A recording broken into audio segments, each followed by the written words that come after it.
Hello, everyone. My name is Delphine. I'm the head of activism and community engagement at LaShaw, the International Sexual Health and Wellness Research Institute. And I want to welcome everyone to our inaugural session of our new panel series, which we call Rethinking Pleasure. So with this series, what we're trying to do is we want to bring nuanced and informed educational conversations about sexuality, the adult industry, and sex work. And we also want to bridge gaps. So we're seating sex workers, adult industry professionals, therapists, and NGO leaders side by side. So we can all learn from each other and we can join forces to reach our common goal, which is to essentially improve the well-being of people working in adult industries. So in our first panel today, we're addressing the really important topic of mental health and sex work. This is a super huge, broad topic. So I think we're only going to touch the tip of the iceberg here, but we hope to revisit this topic in future conversations. So stay tuned. And we also want to encourage everyone at home to continue the conversation with your own networks, whether that's peers, colleagues, or your fellow activists and allies. It is an important conversation to keep going. So today we're going to introduce a topic by topic, talking about what are some of the unique mental health challenges that people working in adult industries or sex workers face, and how we can all work together to build better care for sex workers. Now, I just want to remind everyone, there will be a brief Q&A at the end, so please stay tuned for that. If you have any questions that you want to ask our panelists, you can send them to the Q&A in the chat, and then we'll be able to address those at the end of the panel. And of course, we encourage you to have conversations with each other. Please network, talk, let us know in the chat where you're from, why you're here today, and what you'd like to learn about.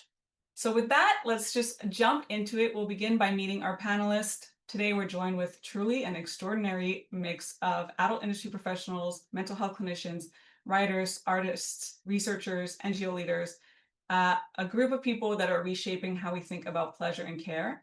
It's a privilege and slightly intimidating to have you all here and to talk to you.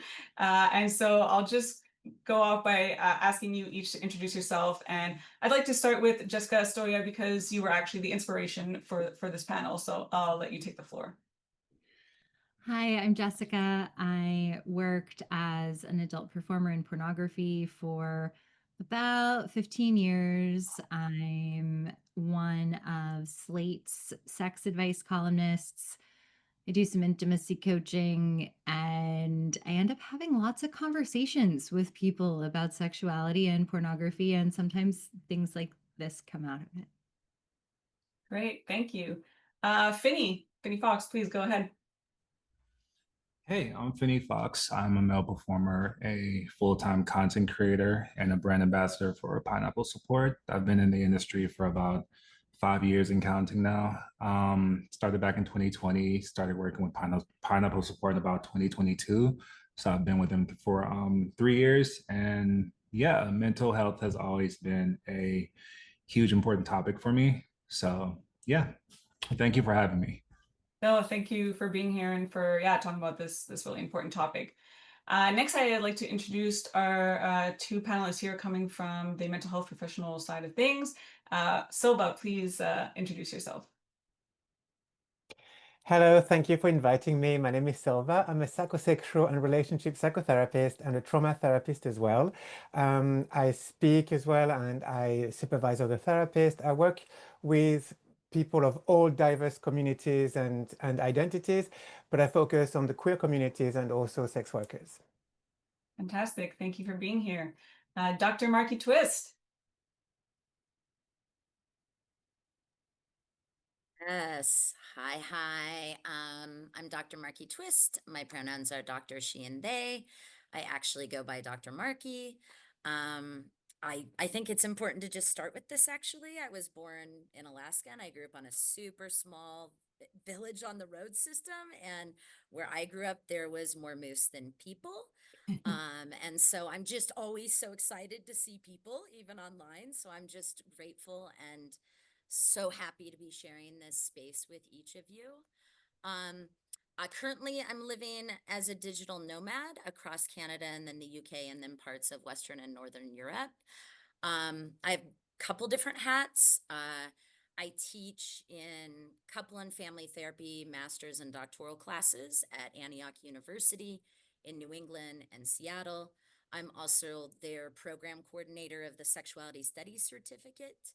I work at the University of Guelph as an instructor in their professional sexuality practices clinical training program. And then I'm a registered member of the College of Sexual and Relationship Therapists, which is based out of the UK. And then along with Silva, my incredible colleague and mate that's joining us, we are both part of the editorial board of the Cosseret Journal, which is sexual and relationship therapy. I've written a few books, a lot of them focus on technology, and a lot of that includes the intersection of digisexuality, including sex work, and the intersection of what does that look like in a technology-based world. And then probably the thing that I'm most excited about, just in terms of my own work, I recently won the 2025 American Association of Sexuality Educators, Counselors, and Therapists, it's a mouthful, ASEX Sexuality Educator Award. And so I am just so grateful to be here with each of you. Thanks. Well, thank you for being here. And just side note, fangirl, because I've been citing Dr. Markie since my master's. I also do research on sex work and robotics. So yeah, it's cool to be here, I guess. So thank you. And last but absolutely not least, Leya Tanit, if you could please introduce yourself. I feel like you're a little bit the connector in a way between everyone here. So I leave the last honors to you. Thank you. Yeah, I said Leya Tanit. I'm the founder and CEO of Pineapple Support, which is a nonprofit organization that provides mental health care, well-being, education, and all mental health support to people working in the online adult industry. That's been going now for almost 8 years. Before that, I mean, I started dancing when I was 18 and have been a professional dominatrix. I've been a fetish model, tried camming, that was really hard. So it's been a 20+ year journey for me in front of the camera and, behind it, and now doing what I'm doing, but always with links to this incredible community. Thank you. All right, well, let's dive in. Such a great group. So excited for this conversation. So just to kind of introduce what we're talking about here today, my first question was mainly for Jessica and Finny, and I wanted to hear from your experience and the peers and the colleagues around you. If you could explain to us what are some of the most common mental health issues that adult performers or sex workers face, and if you could explain how these are impacted specifically by the realities of being someone working in the adult industry or being a sex worker. And Jessica, if you want to start us off, that would be great. The issue that comes to mind as most consistent throughout the 20 years that I've been working with the adult industry is burnout. And it partially comes to bear, especially in the camming and fan site era, the sheer amount of different tasks that a worker has to be able to execute throughout their, basically week, which can put a large burden when you're in a mental health professional's office of explanation on the client. And, there are absolutely organizations like Pineapple Support, which do a lot of great work connecting people to clinicians who have some background. But when you just wander in off the street, you end up spending several sessions educating, like, okay, you believe it's a job, which is great, but like, I have to make it clear truly how much of a job it is. And the other manifestation of burnout is a bit more tricky. It comes from the overlap of being any person who has some online notoriety, like is perceived by others to be some degree of public figure, combined with the stigma that is not entirely unique to the adult industry or to sexualized labor, but is very much a factor there. And it just does something to people. I went through it about 5 years into Twitter. I kind of started cracking up because it was part of my job to log in and see all these things that people just felt like, because I was a public figure with no clothes on, they could just dump on me that they would never say to a person, face to face.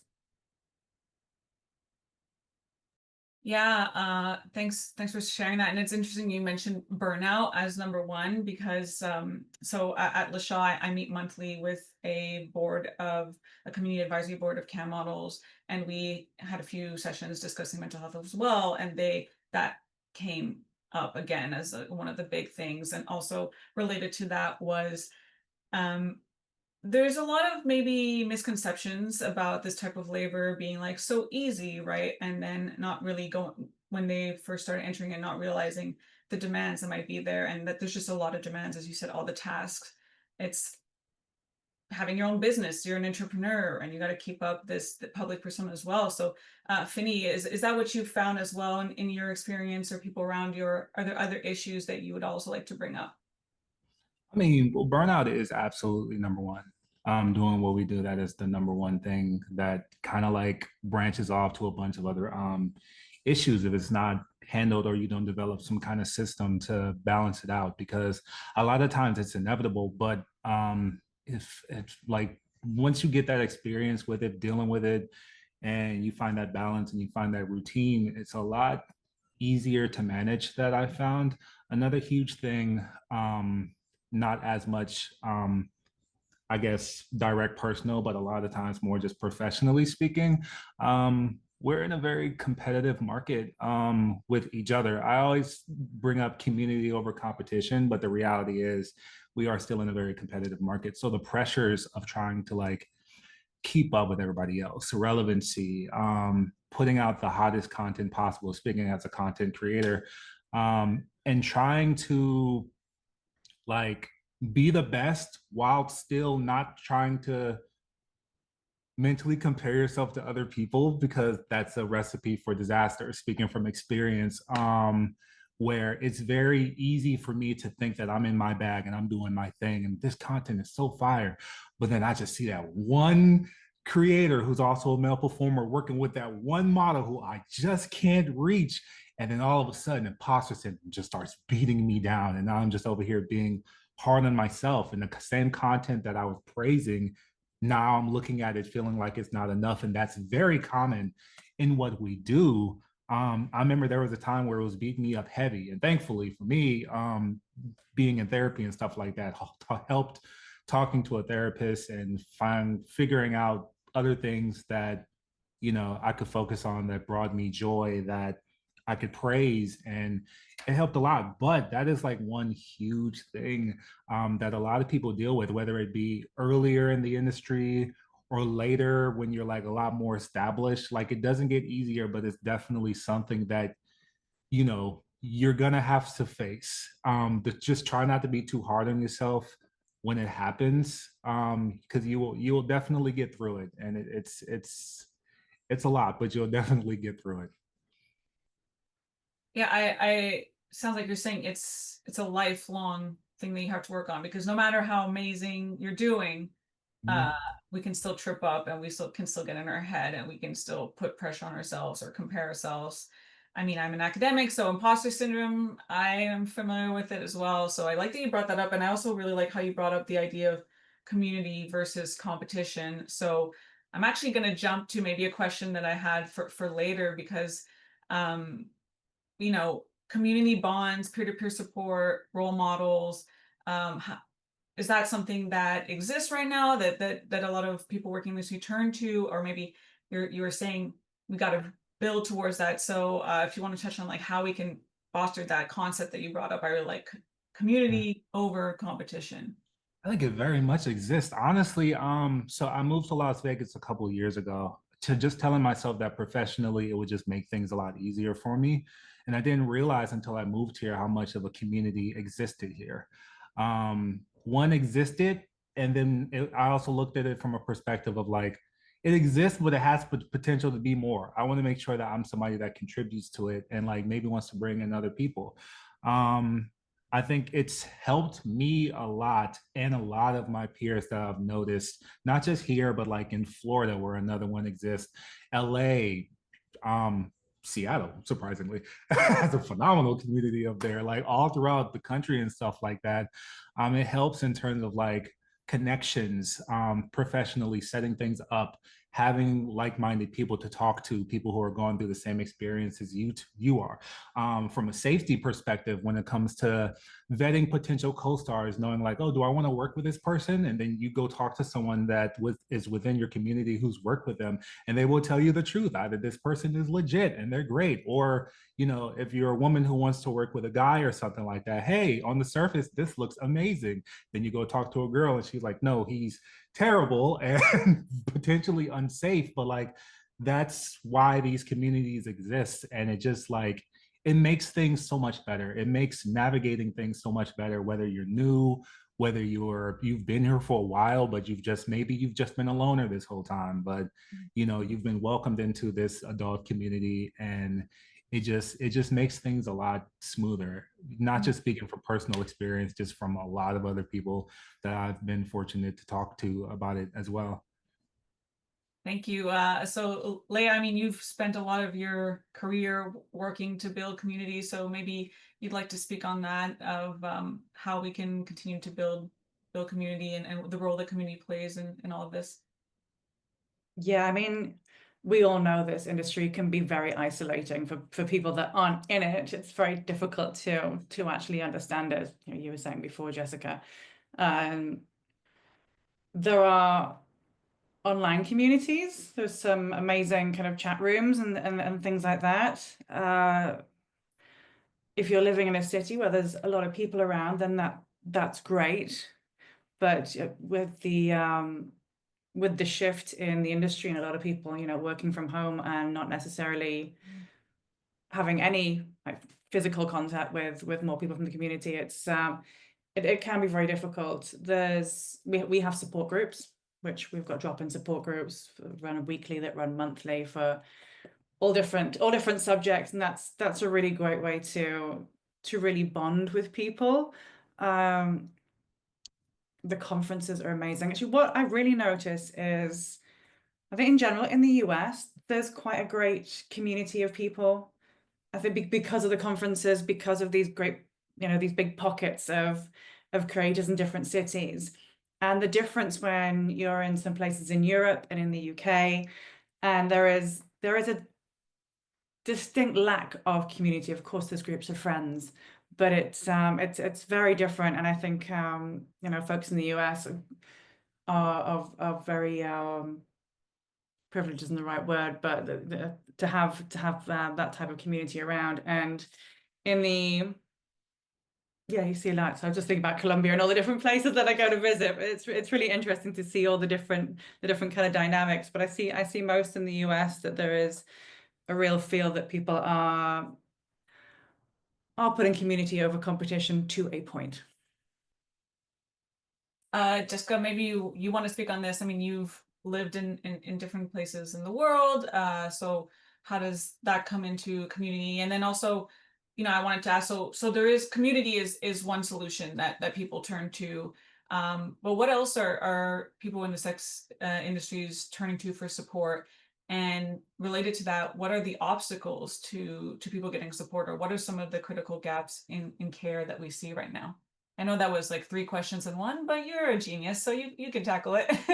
I thank you. I'm not actually a genius, but I should be able to tackle all 3 questions. I'm actually gonna kind of sidestep the first one because I lived in a few cities in the United States, had access to what Leya was describing with the, US circuit of different clusters and conferences.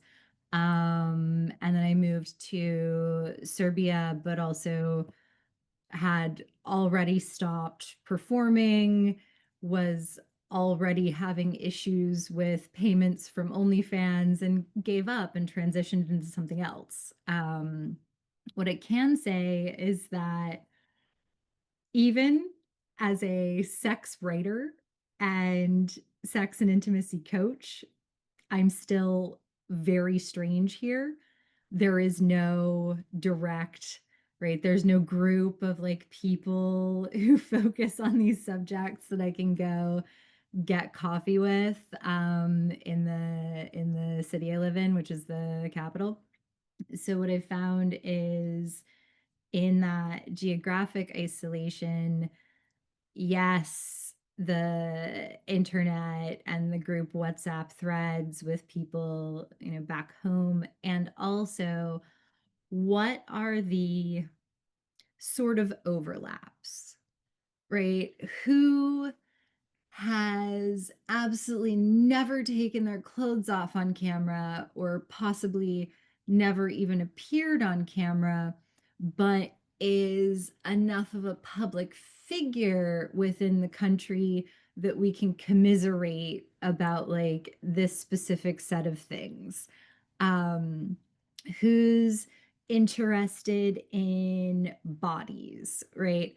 Okay, yes, any gynecologist interested in bodies to some degree, but the gynecologist who's like, hi, I am a vagina and vulva nerd. Let's talk about this new research. I'm like, hi, nice to meet you. Like, so you seek these areas of commonality, or at least that's what I've done. And I have completely forgotten what I thought was the middle question.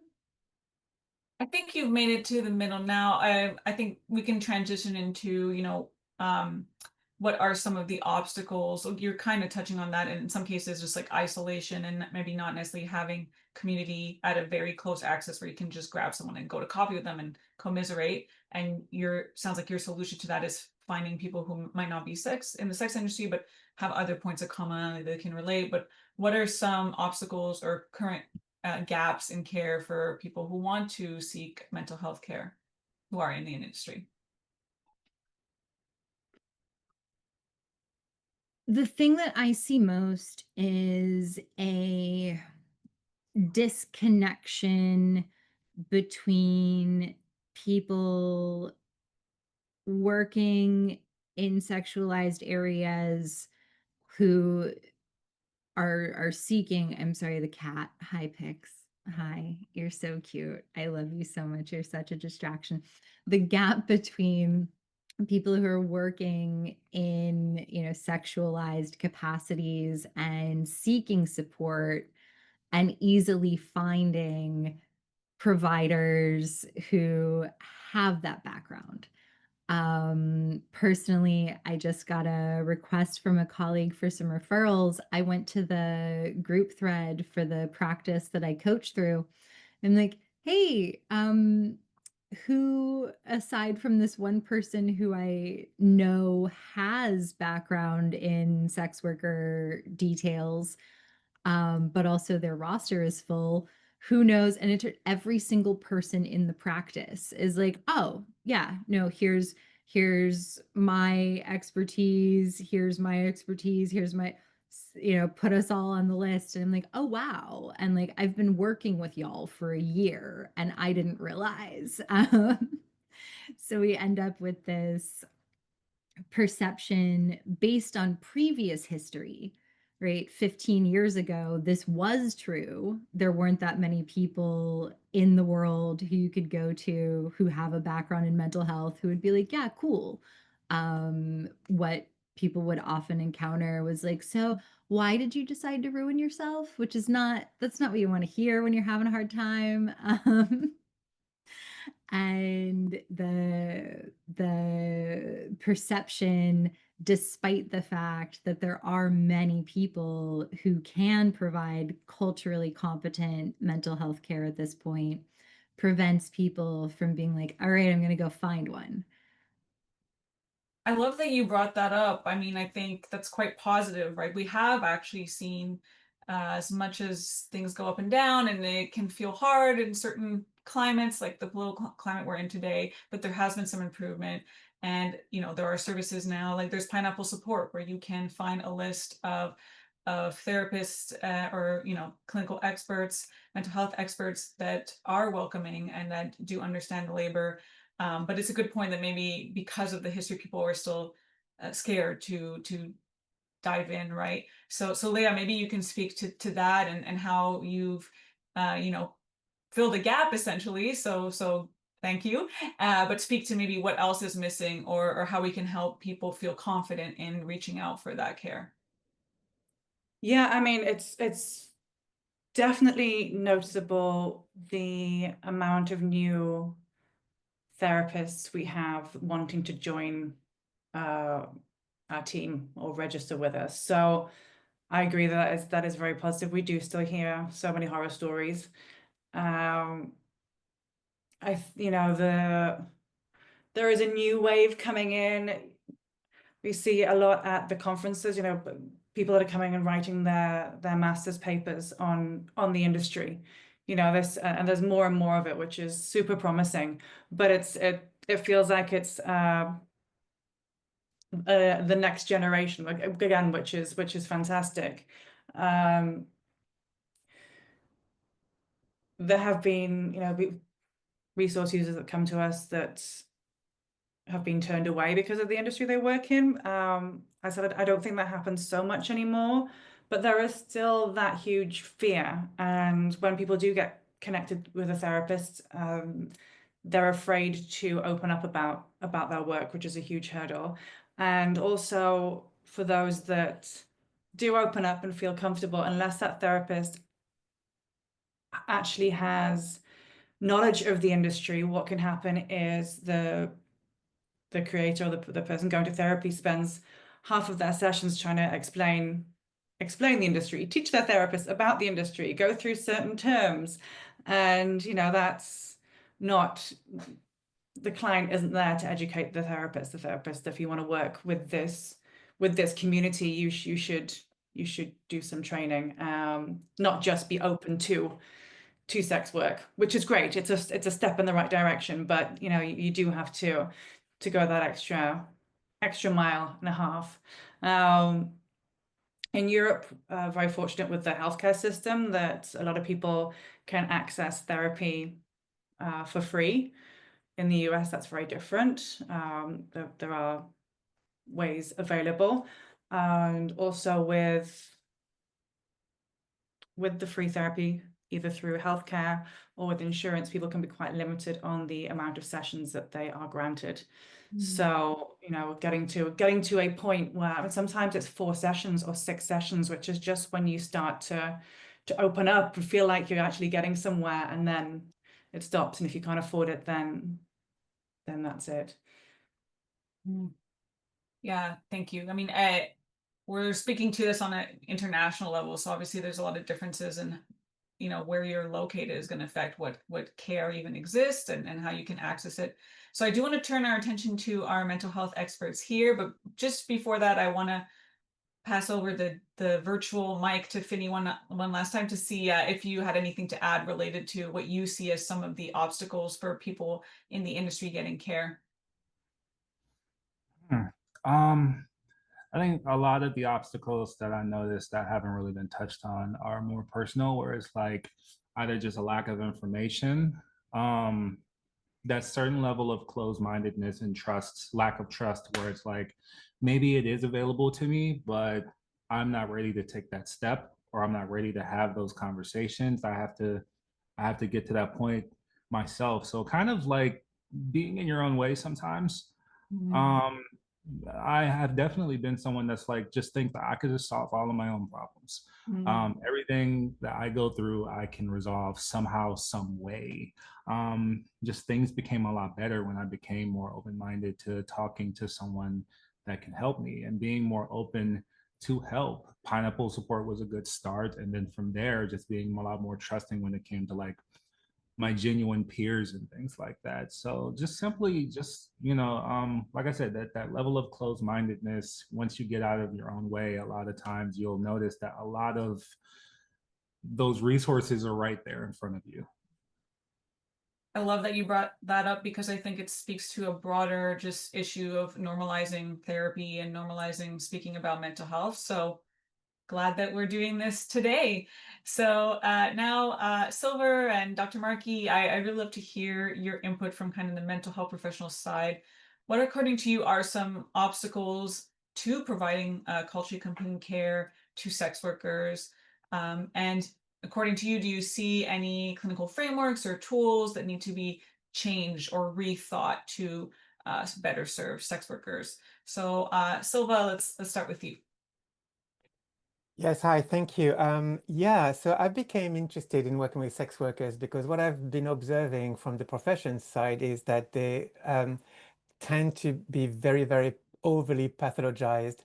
And one of the issues that I work in and that I'm specialized in is compulsive sexual behavior that people call sex addiction.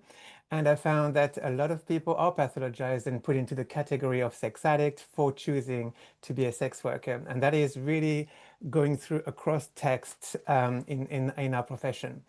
And my first book that I wrote was on compulsive sexual behavior. And out of all the reviews I got, my favorite one was from a sex worker who said, "This is the first book I read that is not whorephobic," their language. And so I was like, yes. And I think it's really important because what that reflects is that a lot of our clinical training is inadequate to work with sex workers. There's still a lot of judgment from professionals about this.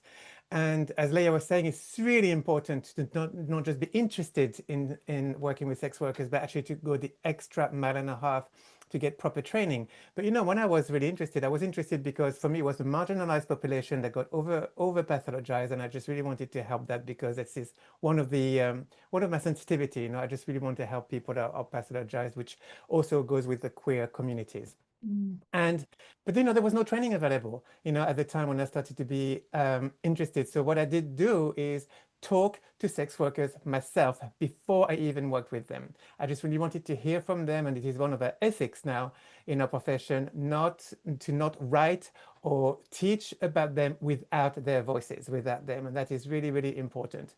So that's really something that for me, it's my drive into doing this and into speaking in podcasts like this, and also doing some writing.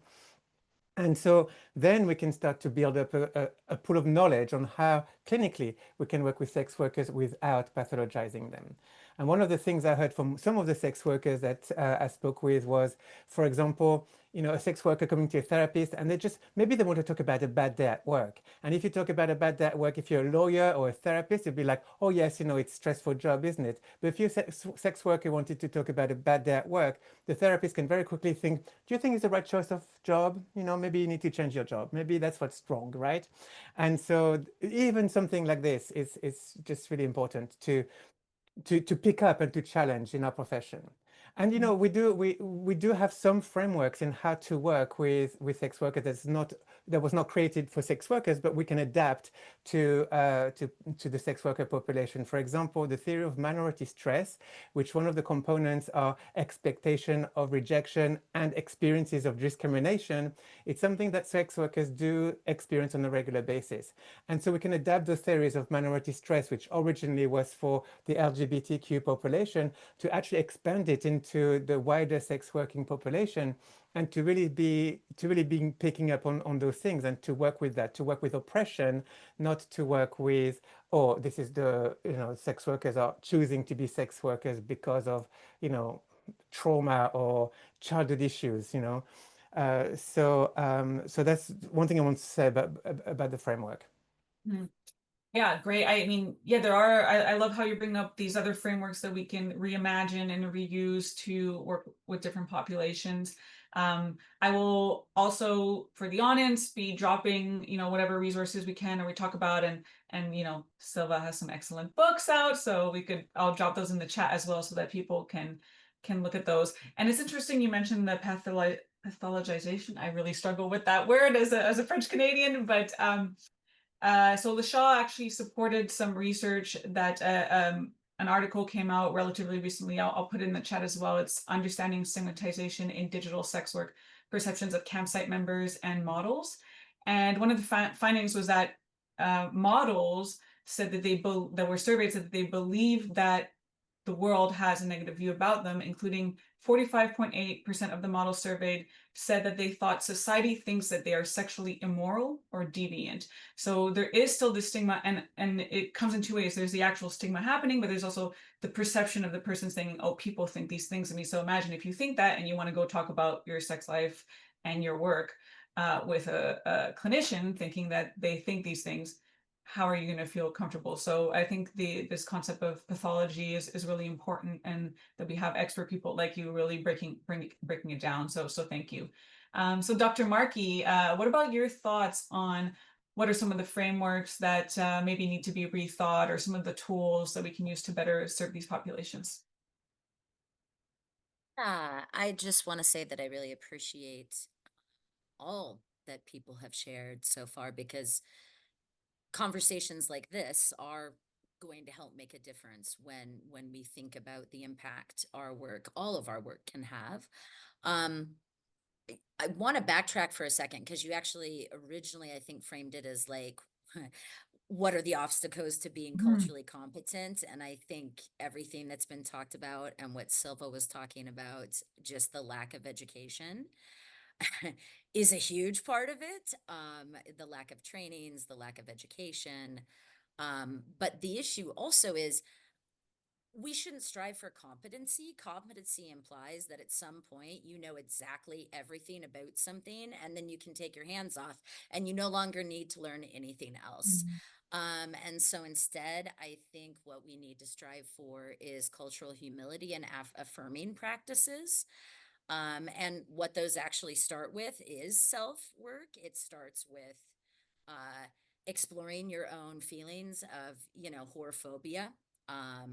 The clients the people in the study you were just mentioning,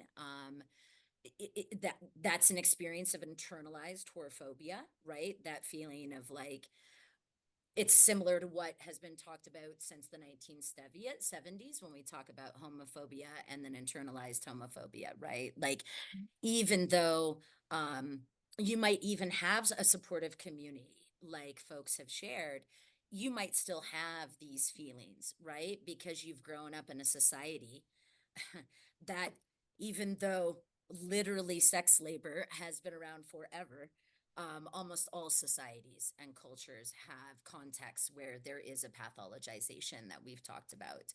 In terms of like current models, or models that, like, when you go to school or when you do trainings, they aren't usually sex labor inclusive, and they have an option to be. You can modify models for sure. You can modify frameworks. But at the end of the day, it won't matter if you haven't done, as the therapist, as the counselor, as the clinician, if you haven't done your own work, because you're still going to show up in a way where that alliance won't get established. And that really is the heart of effective practice, is your alliance. I know Silva mentioned a couple books which I think are fantastic, and I would highly recommend them. And also that study, I read that, it was great. We did at our journal, we did a whole entire special issue on SWAT practices, and that doesn't stand for something that supports legal things or policing practices. It stands for sex worker affirming therapy practices, SWAT. And the guest editors were Dr. Eric Sprinkle and Katie Bloomquist, who are based out of what colonizers call Minnesota. But the criteria for this special issue was anyone who submitted something had to either currently be an active person in the sex working industry or have a history. And so every single one of those articles is from a lens of people coming from community and culture, and also doing work in therapy and research. And I can't stress enough how great I think that issue is. It came out in 2019, and we can definitely link to the chat as well. And here's why these readings and studies are so important, because I already told you, most programs, I mean, I teach SWAT practices, but most programs don't do that, right? Like that's not a common thing.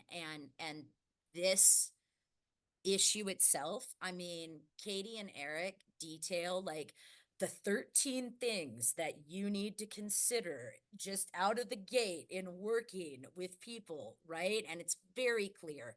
And clinicians, we actually like just tables, like we like things that are easy, right? Like, I mean, you know, we all kind of do. And so I really think there's so much need to have this happening in more formal settings, but where it's happening is places like here, is journals, is readings, right? Is podcasts. And that needs to change. In terms of, are there frameworks that are more specific besides the SWAT one that I just talked about by Katie and Eric? Over in the UK, Dominic Davies and Meg John Barker, about a decade ago, came up with a framework called GSRD, which is gender, sexual, relational diversity. And from that, then over here, myself and colleagues modified it slightly to be gender, sexual, erotic, relational diversity. And those frameworks, the idea is to include diversity in each of those areas in all the ways. And so those frameworks are a really helpful lens and tool, I think, for working in more SWAT ways, sex working, affirming ways. So, and I can easily link to those too for you. Yeah, we'll definitely be sharing all these amazing resources. A few things I love the term you use, cultural humility, and I think I'm going to start using that. I think not just for people, mental health experts, but even academics, researchers.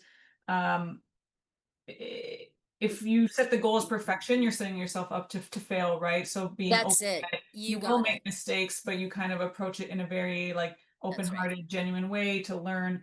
And then you, of course, mentioned like centering the community. So listening to sex worker voices, and making yourself vulnerable to those spaces as well, like coming in to learn. So everyone that's here today, it's a foot in the right direction. And then also you were talking about, you were just making me think because you're talking about the lack of education. And, you know, I'm not a therapist, but I do teach. And in my courses, I do teach about sex work at the undergraduate level. But how many students, it's only a pocket, right, that I get that come to my class and my supervisor's class. So how many people can go through their whole education and never even really learn anything about sex work except what they see in the media, even though they probably have many sex worker friends or family members and they don't even know, and people around them. So in general, it's something that I think needs to be talked about more through education, especially for people who want to become therapists, but just generally. Yeah, so yes. So we have a need for more resources and more education material to get people working in mental health to be more, have more cultural humility. But we do have some people who are, you know, stepping up to the plate and providing good services. But I would like to ask you, Dr. Markie and Silva, like if someone's a sex worker and they are trying to find someone to consult for mental health, like what would you recommend in how they should go about looking for that, or what are things that they should look for when seeking care? So we'll reverse it this time and we'll start with Dr. Markie.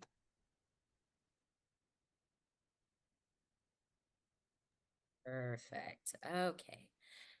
Yeah, I think, well, I mean, I'm just so happy that Pineapple support, that you all are in this room, such incredible people. Um, so I think some of the thing is word of mouth. And anytime that, you know, I mean, anytime I have people in my life, you know, regardless of their work or other intersectionalities, one of the things I encourage them is if you need services clinically, talk to people that you trust. So talk to other people that are in your community and say, hey, who are you seeing? If you see anybody, would you mind telling me, or have you heard about anyone? And I think that does make a big difference because then you already have a sense. In fact, this is often I think Jessica was saying this is what happens. Like you get one person who sees all the people in a particular area, and then it's like, oh, they're saturated, but there could be more, right? I would also, if people post, on their websites, their other medias, clinicians that, they are SWAT, they're sex working and affirming, like that they've been trained. If they're transparent about populations that they work with, queer folks, so on and so forth, like that makes a huge difference. So looking at that as well. And then of course, pineapple support, when Silva and I, and then later Dr. Amanda Morgan and I, who's based out of public health at University of Nevada, Las Vegas, when we both as teams 2 different times went to AVN here, in Las Vegas in 2024 and 2025.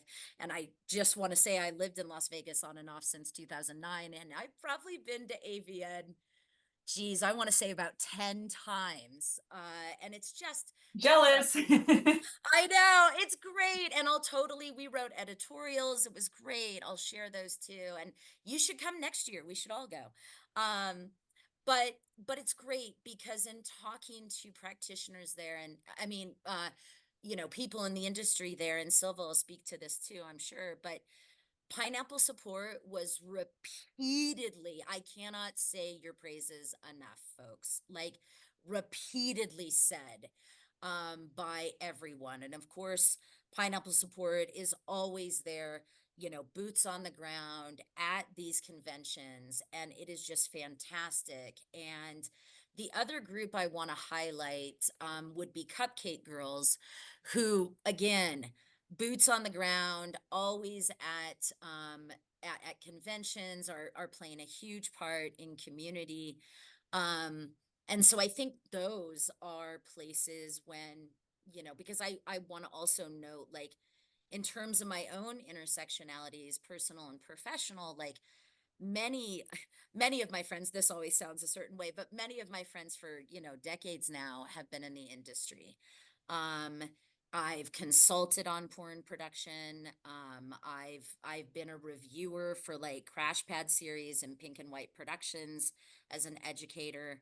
And in terms of those kind of intersectionalities on the practitioner side, and we run into this in other communities too, like kink BDSM, it's important to talk about, like, what might be boundaries. So let's say that I have a client who's an industry worker, but I might be at same events, right? What does that mean? What does that look like for us? So those kind of boundaries are important. And that is not, I want to make this clear, that's not the work of the client. I'm speaking to you clinicians right now. So one of the things, and I'm so boring and I hate to say this, but like, I don't, not only do I not watch my clients' work, but I don't watch my friends' work. I just really don't even watch like adult content, probably because I've been an educator in this area since the 1990s. And for me, here's what that turns into. It's me doing this. I'm like, oh, really? 15 minutes on that scene, huh? Okay, and now we're going to throw this in. Like, it's just, right? My educator hat goes on. It's just not like, right? But I tell my friends and my clients that because I'm like, I want you to know, like, I really appreciate your work and what you do. And I'm definitely going to have you in my class to be a panelist, my friend, right? But in terms of your work, unless I have to show it in a class, which I have done, because I'm doing something focused in that area and I want to go to the people who I know are ethical and wonderful at this work, right? Then I show it, but then I spend the whole time being like, and now I've seen my friend, right? And I joke around because like when I go to AVN, it's just visiting my friends at work, right? Like it's just seeing my friends at work. So it's maybe not, it'd be like going to someone's restaurant, right? And watching them cook, which would be awesome. But like, I mean, it's just you need to be aware of your own boundaries on the practitioner side. And that's a matter of helping build an affirming space with your clients, right? So that's the other thing I'll note. Yeah, so I actually want to put a pin in that and come back to that because Jessica and I have talked about this before. Jessica brought up that that's a whole other barrier to care, stressing about, well, is the therapist I'm going to go see, have they seen my work? And how is that going to impact the care that I'm going to receive? And that could be intimidating or stressful. So I do want to come back to Jessica for your thoughts there. But Silva, what about for yourself? Like, what would you recommend for sex workers or people in the industry that are looking to find some care? Yeah. Yeah, I love my therapeutic community and I love my profession, but I just really want to, say about the dark side of it for a second. And unfortunately, there are some therapists out there, I've met a few, who say on their website, I'm sex worker friendly. And actually, the motivation is that they just are very curious about their lives and they just want to be titillating by their lives. And they're not doing the work, they're not trained, they're not wanting to train properly or even talk to them for training purposes. And so you can just put the symbols on the website or whatever. But I think what I would say for people is it's absolutely okay to interview your therapist and to make sure that that they actually know their stuff. And but when I talk to sex workers, what they say mostly is what Dr. Markie was saying, is they go by word of mouth. They go for recommendation because they know that it's so easy to go with the wrong therapist. Because sometimes from the website, it's not so clear really if they are truly knowledgeable in the sex worker industry or not. And so, and as Dr. Markie was saying, those therapists are out there, they're curious because they're not doing their own work, so they're trying to feel feed something into themselves, their own curiosity, and they're going to be using their clients for it. That's the dark side. And unfortunately, it happens more often than we want to admit in our profession. So definitely recommendations from within the industry, recommendation from peers, and as Dr. Markie was saying, pineapple support comes every time. They say pineapple support or recommendations. So I would say that, but definitely don't be afraid to interview your therapist. Absolutely. Just having the red umbrella symbol is not enough. You've got to actually, really just pick up on the other stuff. Yeah, excellent point. I mean, I think this speaks for just therapy in general. You can change your therapist. You don't have to stick with the one that you got on the first try. And sometimes it takes people many tries to find a good one. And so you not to be afraid to advocate for yourself.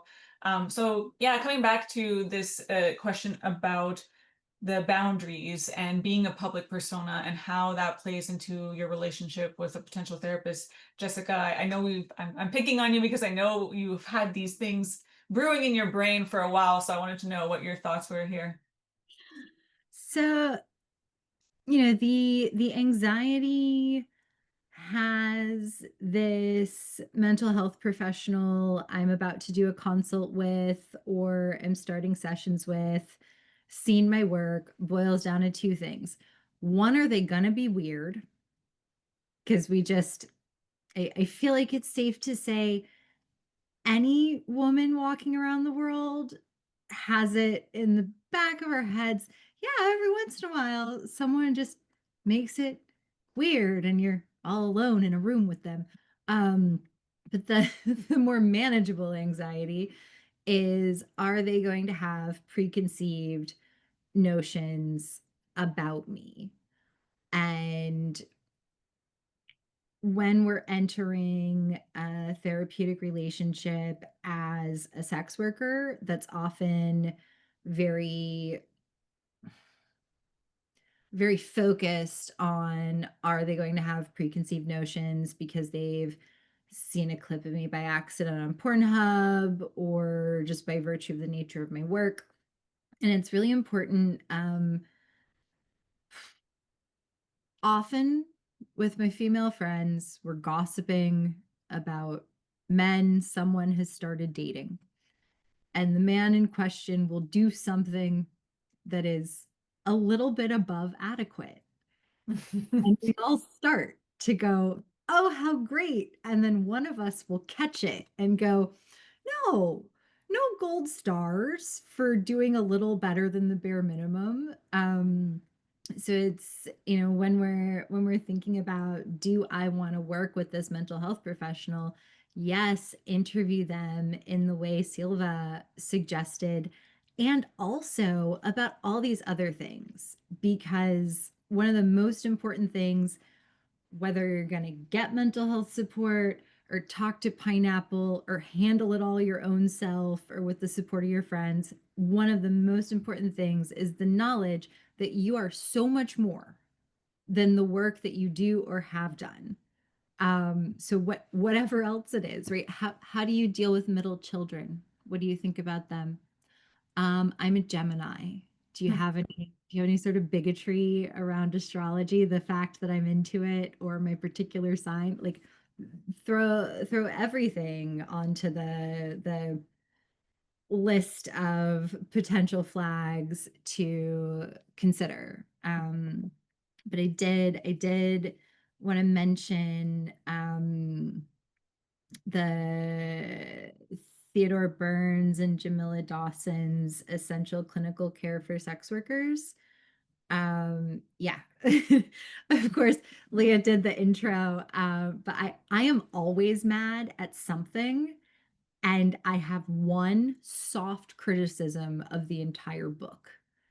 That's It's pretty good. simply it's simply that it didn't take into account much the public figure aspect of everything, but like really unfair for anyone to expect the first book I know of on clinical care for sex workers to also cover this whole extra layer.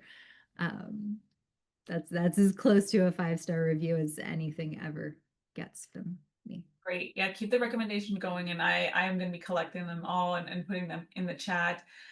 As a Gemini, I don't know why anyone would have a problem with Geminis because they're the best sign. But anyways, I just want to now pass the mic to Finny Fox. Did you want to add anything related to how the public persona further complicates this or plays into being brave enough to get the help that one needs?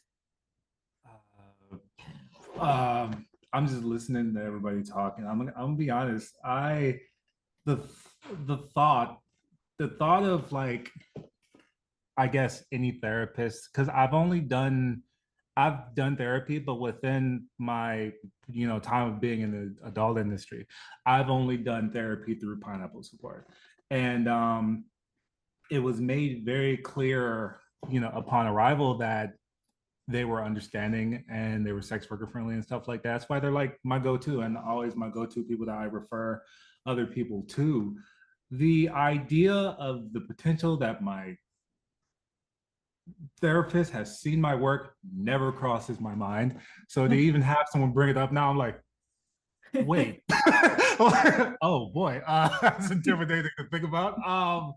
Even like thinking about it, like unconsciously, like I don't even think I have ever had like a direct conversation about what I do, like say in a scene or something like that. It never gets to that. And I think that's just an unconscious thing that I'm just now realizing, or it's like, oh boy, am I just not comfortable at the therapist? But am I not at that level to where I'm comfortable having that kind of conversation? Because normally it's just more broader in the sense of like, oh, well, I'm stressed out because of this, not the scene itself, but the stuff around it, like a co-star or post-production stuff or the technicals and things like that. And just like, I guess I don't necessarily have like much of a thought on the subject itself because my world just kind of got rocked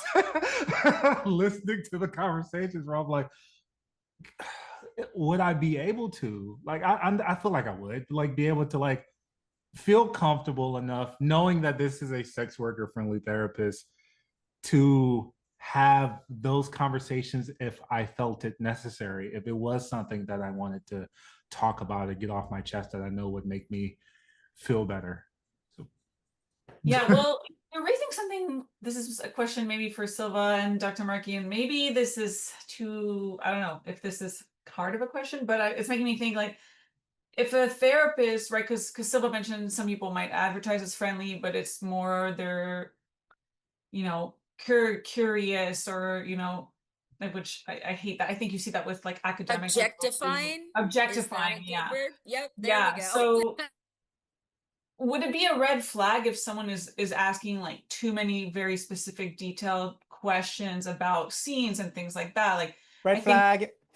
yeah, right. So I think your experience is actually shows to a professional therapist. Again, I'm not the expert, so Silva and Dr. Marie, correct me if they're keeping it to the broader concepts of what you're dealing with. They're probably, unless it's a really, you know, a specific incident happened that marked you, maybe not supposed to go into those detailed questions. And so maybe either of you can speak to some kind of red flags like that one could look for. Yeah, I mean, for me, first, I just want to say, as a therapist, when I work with sex workers, but actually when I work with all of my clients, one of the things I make explicit is to say that I'm not going to check their social media presence. And so that's with all of my clients. And with my sex worker clients, I say I will not be watching your films, because then it's explicit, it's a boundary, and it makes things, you know, out there. You know, it's part of the conversation. But also, I have to say, just like Dr. Twist, Dr. Markie, you know, what really turns me on is a good clinical paper that is sex worker friendly. So, you know, I got it. but yes, Yeah. in terms of the red flags, yeah, I think people that are just really, really curious about this and ask the productions and ask what happens in the scenes and you know, questions that are not actually relevant to the actual conversation that the client wants to talk about is a major red flag. Or, you know, if you know, the client starts to see that the therapist frowns at something that is quite, you know, really kind of like a really well-known part of the sex worker community, for example. For example, you know, if a therapist that says they're working with sex workers and they experience working with sex workers have never heard of pineapple support, I'll be like, you know, are they really? You know, how many sex workers do they see, really?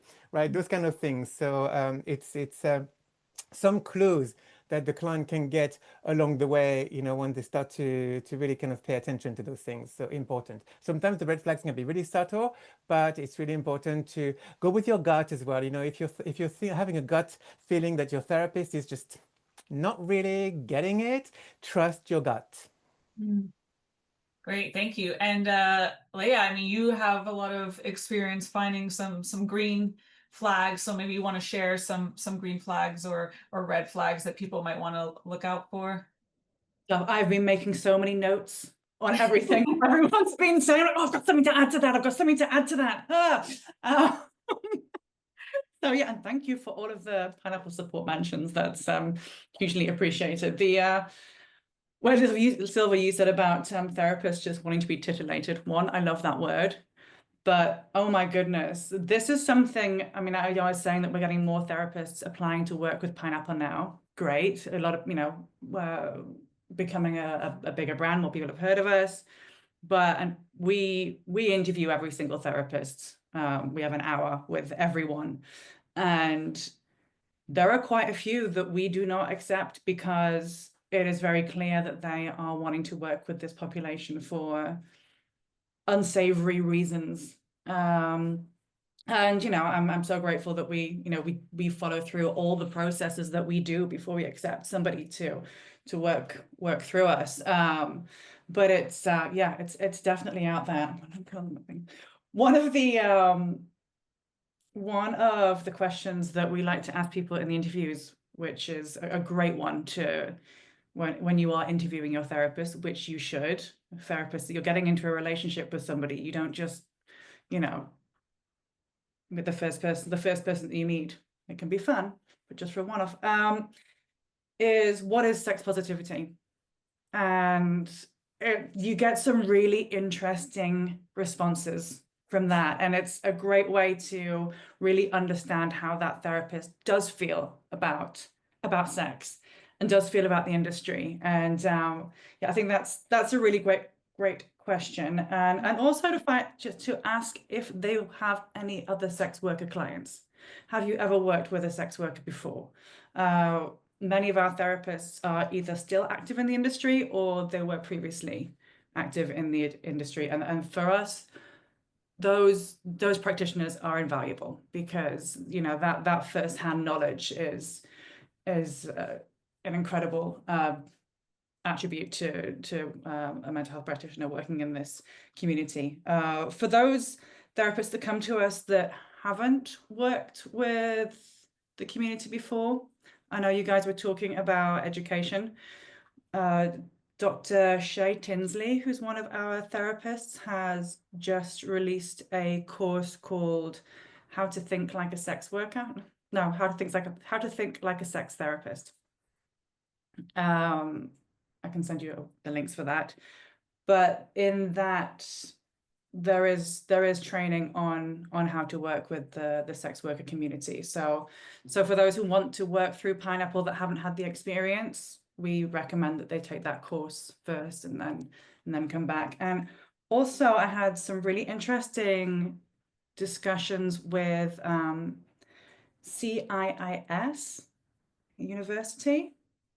I spoke with the head of sexuality department, and they have put together a really, really interesting course, and some of it is on sex and electronics and the future and all. I was looking through the syllabus and it is wonderful. If I had a memory like you guys, I'd be telling you all the different sections, but go check it out because it was I loved the conversations that I was having with those guys.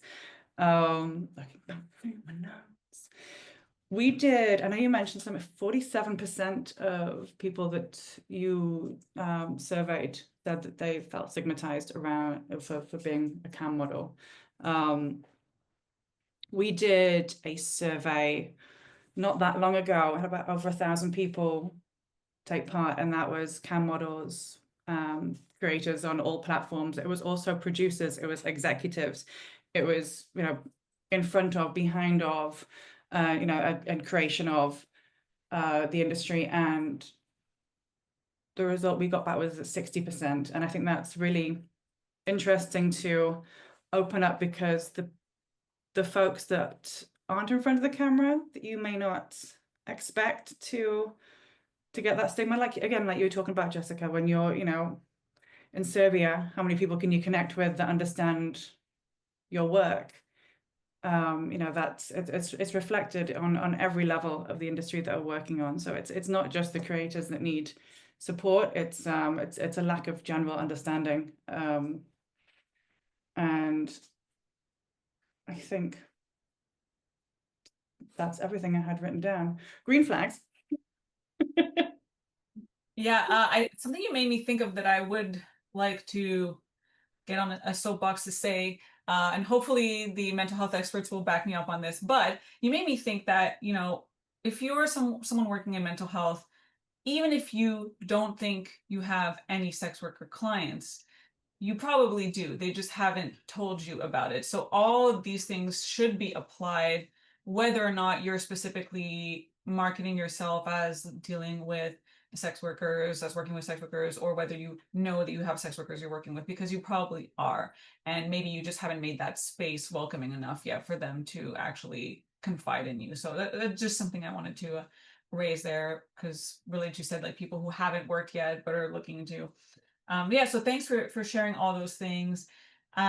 So getting a little bit near the end of our time here, I mean, I think we could just go on. So I will let Jessica say something before we wrap things up.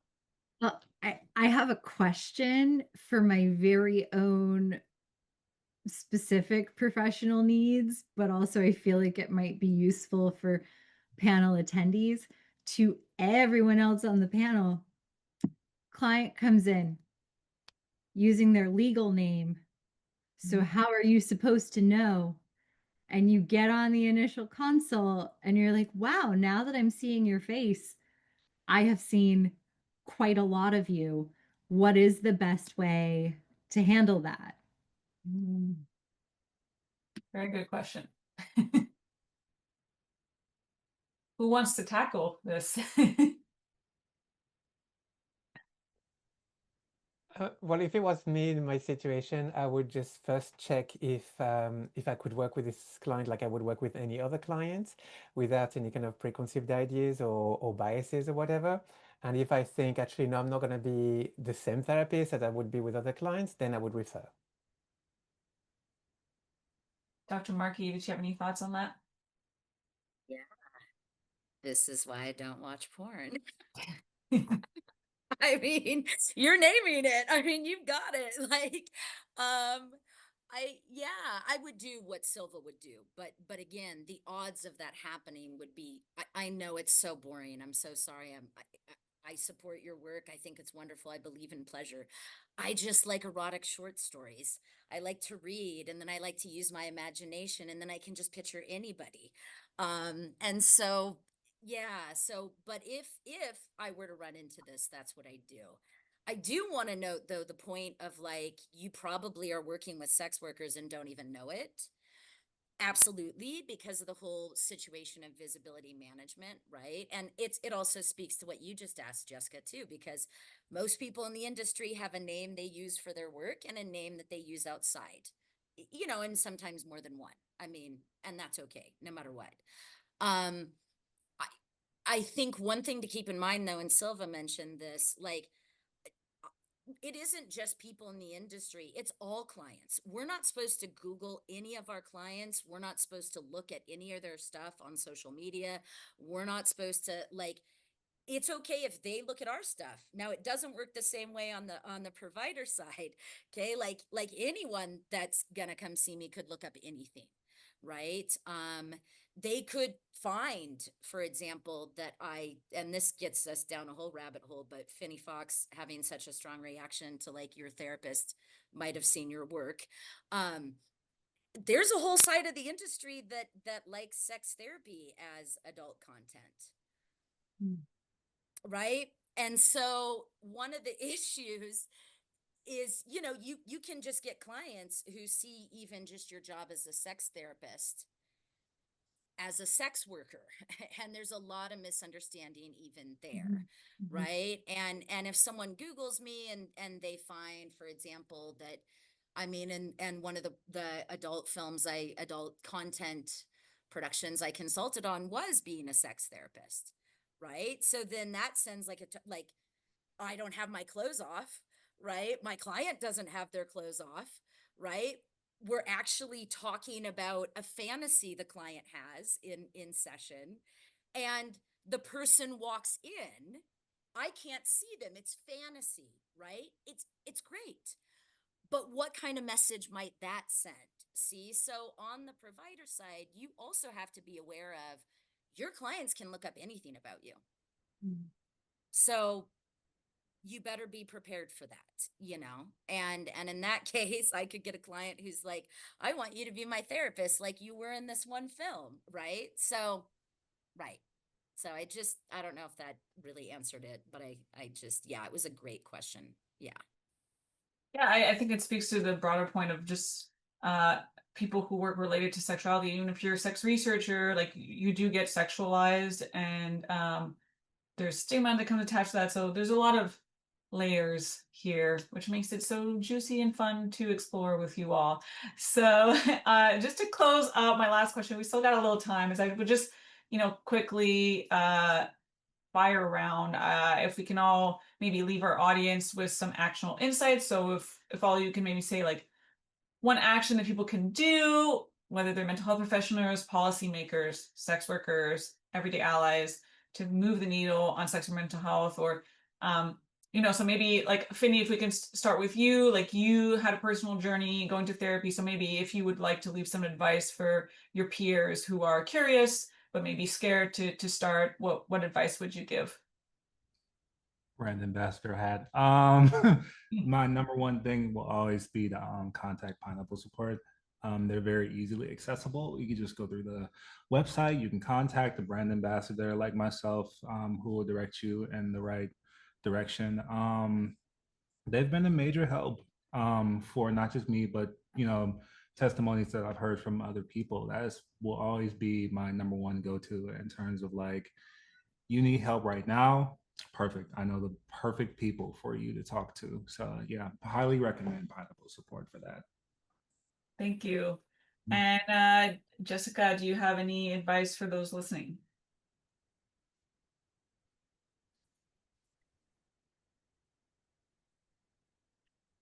I'm so sorry. I left everything I had on the stage floor That's already. okay. That's okay. Yes, We've to left a lot.